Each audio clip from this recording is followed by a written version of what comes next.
Question number 1 का part D है, prepare a dose sales ledger control account for April 2024। अच्छा, यहाँ पर ये बात समझने वाली है कि आप सेल्स लेजर कंट्रोल अकाउंट को रिसीवेबल अकाउंट भी कह सकते हैं, बिकॉज जितनी भी अमाउंट ड्यू होती है तमाम कस्टमर से, उसका ये बेसिकली टोटल यहाँ पर शो करवाता है। तो जितने भी कस्टमर्स हैं वो हमारे, जिनसे अमाउंट ड्यू है वो हमारे बेसिकली रिसीवेबल्स हैं। तो इस पॉइंट ऑफ व्यू से ये बेसिकली रिसीवेबल अकाउंट होता है। हम ये कह सकते हैं कि इसकी जो डेबिट साइड है उसमें हर वो ट्रांजैक्शन जिसकी वजह से जो रिसीवेबल्स है वो इंक्रीज होता है तो वो यहाँ पे लिखी जाएंगे, जैसे कि टोटल ऑफ सेल्स अकाउंट हो गया, वो यहाँ पर डेबिट साइड में लिखा जाएगा। और हर वो ट्रांजैक्शन जिसकी वजह से आपके रिसीवेबल्स में कमी होती है, डिक्रीज होते हैं, वो सारे के सारे यहाँ पे लिखे जाएंगे, जैसे कि total of sales return account हो गया, या total of payments received from customers हो गए, या कोई बैड डेट्स वगैरह कुछ इस तरह की जो चीजें हैं वो अगर हो तो वो यहाँ पर लिखी जाएंगी, जिनकी वजह से जो रिसीवेबल्स हैं वो डिक्रीज करते हैं। Let's start with the opening balance जो कि 3658 है। इसको लिख लेते हैं डेबिट साइड पे।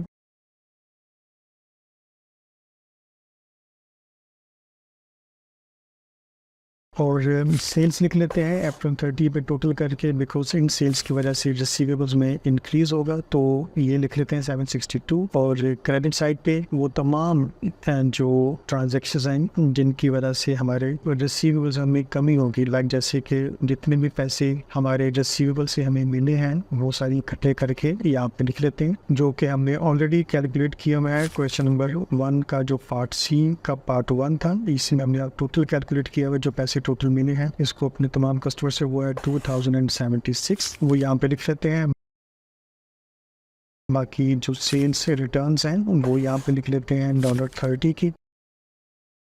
और जो डिस्काउंट अलाउड है वो हमने कैलकुलेट किया हुआ है यहाँ पे इस जगह पे। जो क्वेश्चन नंबर 1 है इसका जो पार्ट सी है, इसका जो पार्ट 2 है, उसमें जो टोटल जो कैश डिस्काउंट है वो $73 का है, वो यहाँ पे लिख लेते हैं। और इसी तरह जो पार्ट बी जिसमें जो रिकवरेबल डेट्स रिकॉर्ड किए गए 215 के, वो भी यहाँ पे लिख लेते हैं।